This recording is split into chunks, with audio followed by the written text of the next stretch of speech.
All right, welcome in. Let me get my level set here. Welcome in.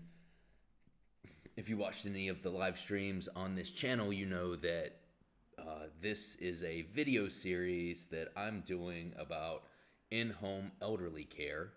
And the case study for that is my grandmother, Ruth Kenton, Ruth C. Kenton.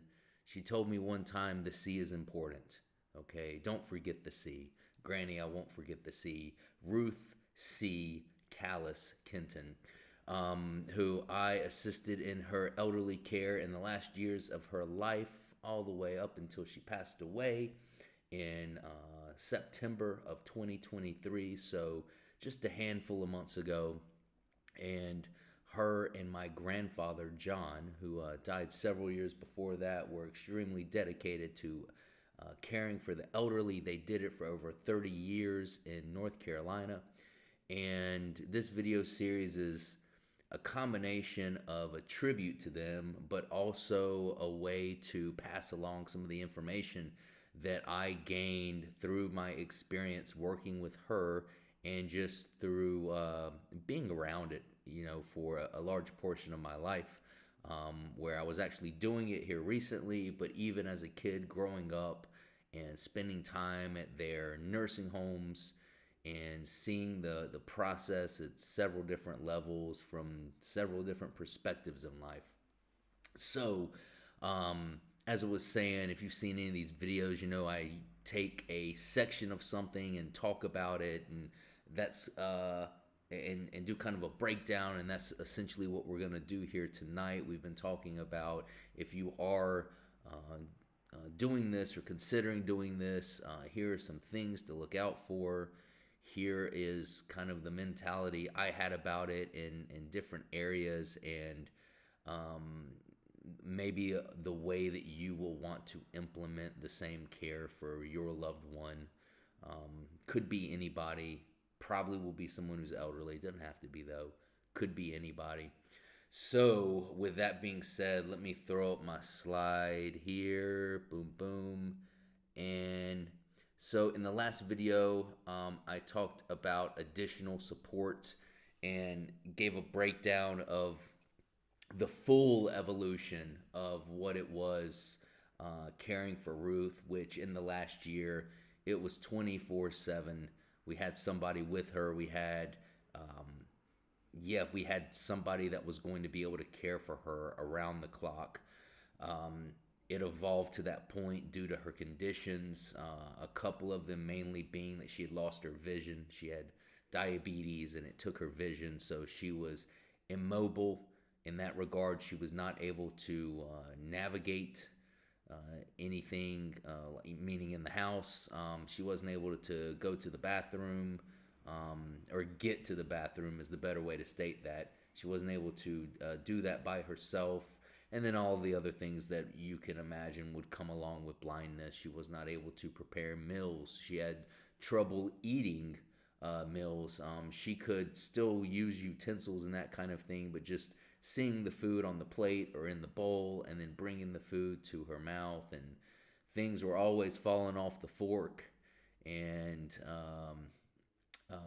food was always landing in places that were not the original intention.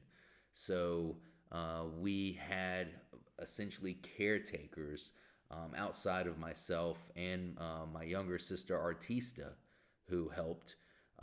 We had a team. It turned out to be a team. It was little by little, but eventually turned into an entire team of individuals that we trusted, and Ruth, the customer, was also comfortable with enough that we were able to leave them with her and know and have trust that she would be receiving the level of care that she needed, even though her family, us, were not going to be around, because as you've heard me talk about, we were still living our lives. We had careers and other people in our lives, other things going on, and you will find that out as well, especially if the level of care that's needed gets to the level that it was with Ruth, which again, she was bedridden for all intents and purposes. So, what I want to talk about tonight, because previously I just kind of showed the calendar, that video's on the live stream thread here that you can find in a different video. But I looked at the actual calendar of how we actually set it up and the shifts that we ended up working out that worked well for Ruth, but also worked well for the people that were coming in to assist her. We looked at that, but even kind of taking a step back from that, because that actually is the easy part. You Once you get somebody and they see the situation and they get to know the customer, there begins a natural flow where it's just things can start falling into place at that point. But the real challenge, if I have to say this here, would be to find the additional support. Because Ruth told me one time, and I've probably said it on one of these videos before, she said old people are sensitive. Okay, they're sensitive. They're not just gonna be okay with anything, especially when it involves a change. And the change could be a multitude of things, but something that's going to be high on that list is bringing new people into their life. Okay, when you're 93 years old, meeting new people or getting accustomed to new people, or even furthermore having to trust in new people, is probably not very high on your list of things that you wish to encounter. But for the position she was in and we were in as a family, it needed to happen that way. And the big struggle that we had was trying to find the additional people. So with that, I was explaining in the last video that outside of myself and my sister looking after Ruth, the next set of individuals was a mother and two daughters combination. The mother was actually Ruth's housekeeper. She started, I don't know how long she'd been keeping house for her, several years or so. She'd come once a week, and wash this and clean up that and do the dishes and take out the trash or whatever it was. It was just general maintenance of things. And Ruth was at a point where she loved taking care of the house. She always took pride in her home, and she really enjoyed that, but got to a place where she was not able to. So, okay, housekeeper. And then Ruth started asking her to come more frequently, come 2 times a week, come 3 times a week. And I believe I was mentioning in the last video that it got to a point where the housekeeper said to me, she said, I'm not even doing anything, by the end of the week. I'm just here. Like, everything's clean. All the sheets have been washed. All the towels have been dried. All the dishes have been done. The sofa has been straightened and the pillows have been fluffed, etc. And I said, Raquel, just come. Just come. She likes it like that. She wants it that way. Just come, please. We'll pay you. We don't care. Bring your iPad. We've got internet here. You just hang out and chill. Just come. That's what she wants. So that worked for a while. And then also at the same time, she started asking that her daughters come and stay overnight. So I worked it out with Raquel and her 2 daughters, Jessica and Zyra, that were so instrumental. That family was so instrumental in assisting Ruth and assisting our larger family in this process. We could not have lucked out and gotten any better fit for Ruth. But they started staying, and again, that progressed. At first, it was 3 or 4 nights a week. Then it was 5 nights a week. Then it was, hey, can you stay one of the nights over the weekend? Then it was every night of the week, one of these girls would come and stay with Ruth and spend the night with Ruth and, put her to bed, essentially. It was a pretty straightforward process. They'd put her to bed and help her with her stuff, and then they would be on lookout, or we had a baby monitor set up to where if Ruth called for something, they would be able to hear it. And then on nights that they couldn't make it because they've got their life too, and I believe I spoke about being burnt out, which you want to make sure that you've got a even workload for everybody, because you do not want them to experience burnout, even though it might happen anyways. But on, we still encourage them to take trips and vacations and the stuff that they want to hang out with their friends and everything. Great, do it. I'll be here. I'll take the baby monitor, and then I would be on call for Ruth, essentially, or Artista. And then once her condition progressed again, we had to find even more help. Okay, and that's really when some of the stuff that I'll talk about tonight comes into play, because the first scenario of having Raquel, Jessica, and Zyra really fell in our lap, or it just worked, and it was organic for the most part. There wasn't a lot of we didn't have to go out into the open world, is what I'm trying to say, and actually seek that out. But that was the case for bringing in the other ladies that would come and assist Ruth. So let me throw up the slide here. I've got just a couple of notes. Okay, so the first thought that we all have here in the year 2024, as it is with anything, okay, could be anything that you're looking for. Look online, right? Look online, which we did. We started the search by looking online and seeing just what kind of organizations were out there and set up to give Ruth some additional help or come and stay with her. And you've heard me talk about in other videos what she needed, which is she needed to go to the bathroom, help to the bathroom. She needed to have her meals prepared. She needed help being bathed and dressed.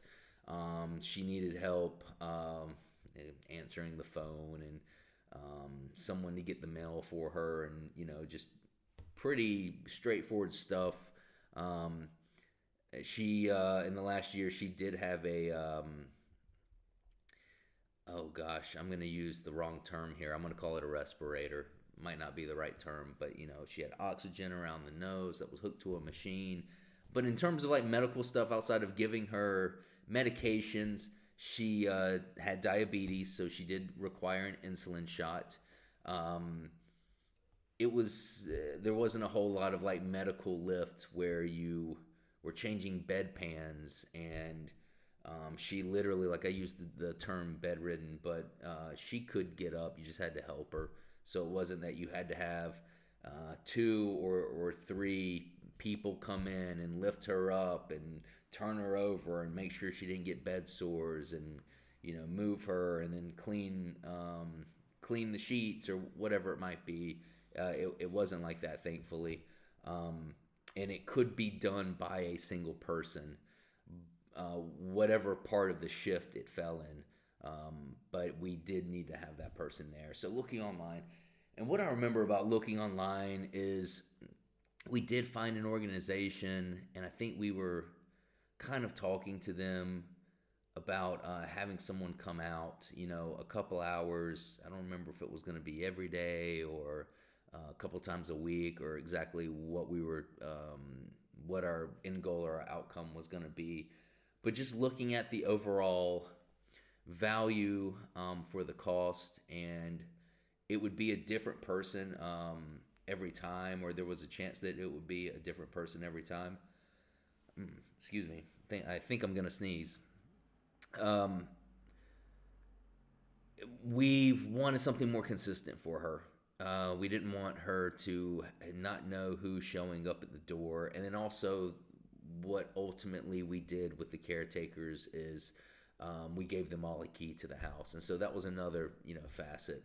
Like, we don't want to just give blanket open door to whoever they're gonna send and everything. And I'm not saying that those aren't valid options for a solution that you're trying to fit. They probably would be, or there's a decent chance that there would be. It would be worth vetting, especially if you don't have any other option. But for Ruth, in her condition and our scenario, because it's not that she didn't have any help, it's just that we were coming up against a couple of moments, consistent moments through the week that were happening every week, where we're like, okay, we're going to need someone in, for that time frame. We're going to need someone else in for that other time frame. And so we kept, what we found online in our back pocket, and we were, um, that we could still, a card that we could still play at any point, but we wanted just to continue looking, and kind of brings me to my next point, which is just asking trusted sources, just asking around if anyone knows. And I was even at one point, I knew somebody that had kids in high school, and I was trying to see if they would come and stay with her for a couple of hours after school. Because again, it was just having someone there and doing these small tasks like helping her to the bathroom. It wasn't anything that there was extensive training needed for, or something that you have to have a medical background. It was really about just the posturing of the individual's heart, and someone having that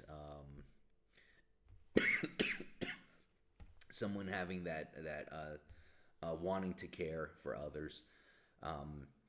So we asked around trusted resources. We asked the girls that were already helping her if they knew of anybody. Um, and then the church I was going to at the time, I started asking around there. So to the third point, ask at church. Like I said, Ruth is faith-based. I'm faith-based. Um, I go to church. I think that for this type of work, that can be some of your best people that you can employ for it, even if you're not a believer. Even if you're not a believer. How about that? How about the Lord? I'm trying to think of a good way to say this. The Lord doesn't care. That's not the right way to say it either. I was uh, it doesn't matter. I'll just leave it at the way I open the statement. It doesn't matter if you're not a believer. That's irrelevant to the point of you could find the perfect fit for what you're looking for through a faith-based organization. And that's what ultimately happened.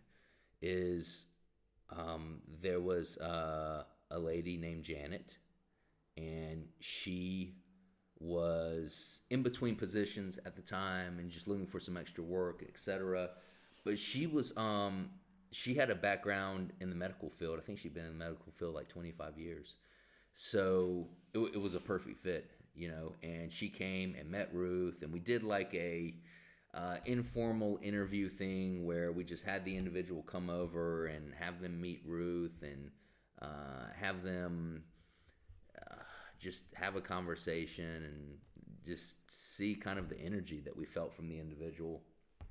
And so we had her come over, and then we had her on for a couple of shifts, and it worked.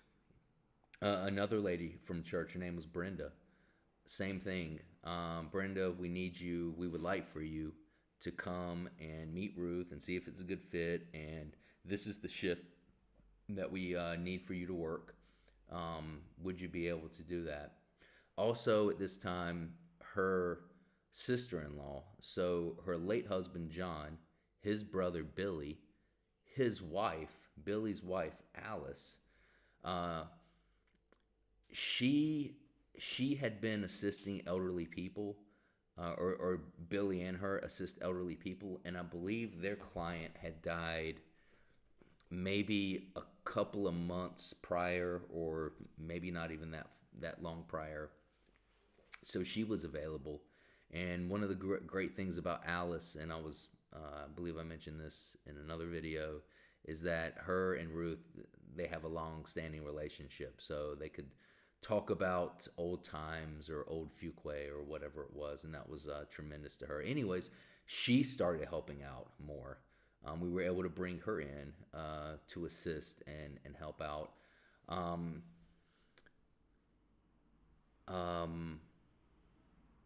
Let me look at the list. I don't want to leave anyone out. Let me bring this slide back up. Yeah. Oh, Mary Jane. Yes, Mary Jane, also from church.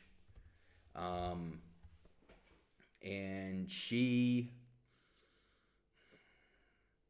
I think her background is in education. I don't quite remember. But we had her come in and stay with Ruth a couple of times, and it worked.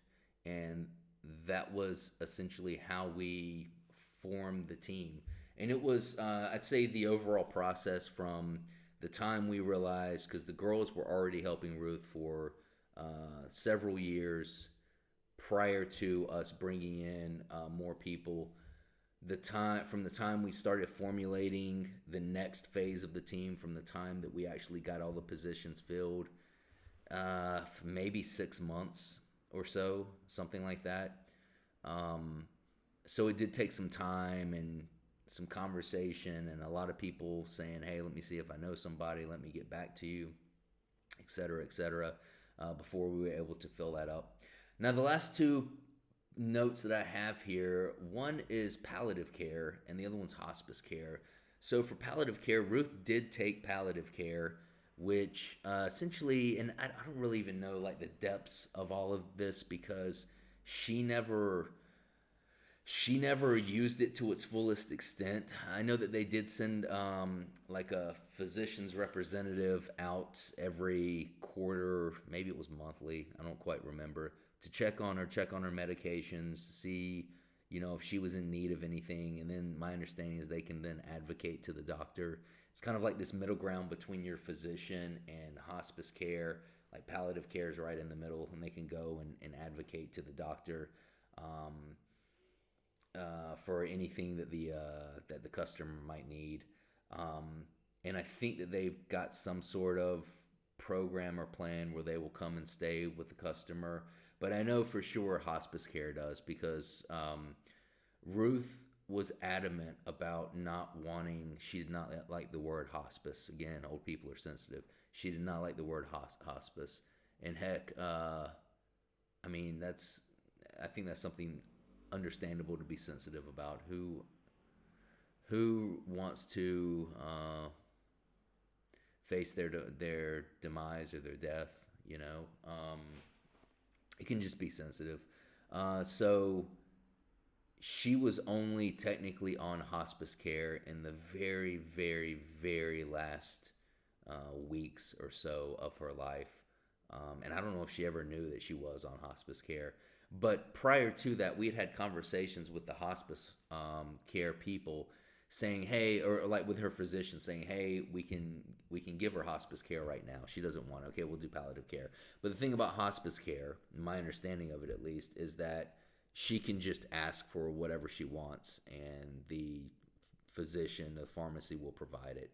So they did give us a hospice kit at the very end, like literally she went to the hospital for pneumonia and was there 4 days or so. And when they sent her home, they told us there's nothing that they can do. And they sent her home, and they gave us a hospice kit that had morphine. I don't know what else it had in it. I know it definitely had morphine because we did administer that to her at the end. But they did tell me back in those earlier conversations that hospice does have a program where they will send somebody out to stay with her. And again, I don't know what the extent of that is or looks like. Is it someone who only comes out to administer medications, or do they stay with her, or what does that mean? And we just didn't go that route. Ruth didn't want it. And again, you want to, with all decisions that you're making in this entire process, you've got to put the customer, forefront in most. And there wasn't anything that she was lacking because of that. So it wasn't like she was being withheld something because she didn't have hospice care. She still had all of her needs met. But we just never implemented it, so I never got to see what it actually looked like once the hospice care, if they had sent someone out, and how that would look and everything. But I do know that they told me that is something.